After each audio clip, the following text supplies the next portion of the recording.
Marks the start of Tsunami Awareness Month, and what better time for the city and county of Honolulu to unveil an overhaul of its emergency alert system.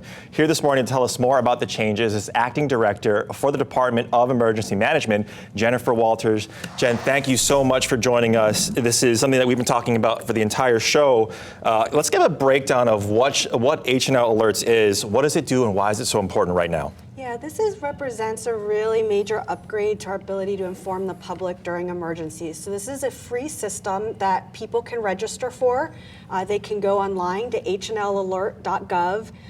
They pick what they want to be notified about. So it can be weather alerts, it could be things like road closures, but its primary use is for us to let the public know about emergencies that are developing or happening now. And so that's what we want people to sign up for, to get alerts on their phone, text, push alerts, email, to be ahead of what's going on. And what's great about it too is it's not just residents, it's also visitors as well. So I love that aspect of it because a lot of people don't know sometimes some of the dangers that come about when you're in Hawaii. It could happen at any time. So absolutely love that feature. What did we decide to make, or why did we decide to make changes this year specifically?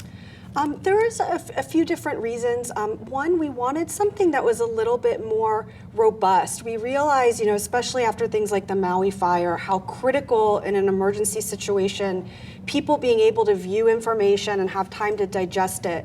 And we continue to use other alert systems that we have, but those are for the really urgent situations where the scroller comes across television or your phone makes that noise and a message pops up. But those disappear quickly. So if you didn't get the link that we scrolled across the TV or be able to read the message, it's gone, right? And so we wanted something that would stay on people's phones, that we could embed links to where shelters are going to be, maybe evacuation maps, that people don't have to remember in an instant. They can refer back and we can make it more real time. So this complements those alert systems. Those will continue to use those if there's a really life-threatening situation. But this lets us give more information on top of that people can take a moment, share with others that we can't do through those systems. Right, and these changes are timely too. April is Tsunami Awareness Month. So what sort of things can it be used for specifically in that case? Yeah, so this will help us give really early warning. One of the things that we have in the tsunami messages here are links to the evacuation maps. So again, say something we're scrolling on TV, wait, what was the link to whether I'm in the zone or not? This you'll have on your phone in a text alert that links to a longer message with that area. If we were giving specific guidance of places we might want people to go, we can send follow-up messages quickly, telling people. We can also geo-target these messages. So if there was something we wanted a certain area of the island to know based on addresses people have entered, it gives us a lot more flexibility. And I think the ability to view evacuation maps is really key, because a lot of people, as much as we say learn today, we realize in an emergency, maybe you're somewhere unfamiliar, you forgot. Having that at your fingertips, I think, is really important. Yeah, very important to know those things. What is new and improved? When should the public make use of it? What are the things that we really want to stress with this right now?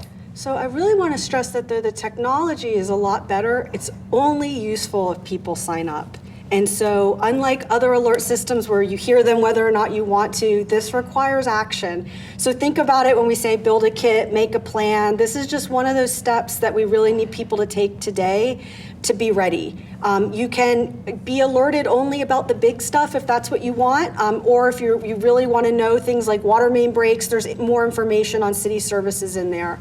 But to really get the most critical stuff, you've got to sign up. So going to hnlalert.gov is the most important small step people can do to be prepared today. Yeah, that was going to be my last question, is how do people access it? And so I think you're mentioning just right there, right? That website is most important. Yeah, it really is. And there's a link to an app, which is great. It makes it a lot easier for alerts just to pop up on your phone if you don't want to do the text alerts. So there's an explainer of what it is. You can change your preferences anytime, and you can update your contact information there. That's great. Jennifer Walters, thank you so much. Make sure everyone out there is prepared, and make sure you go to the website to get that information.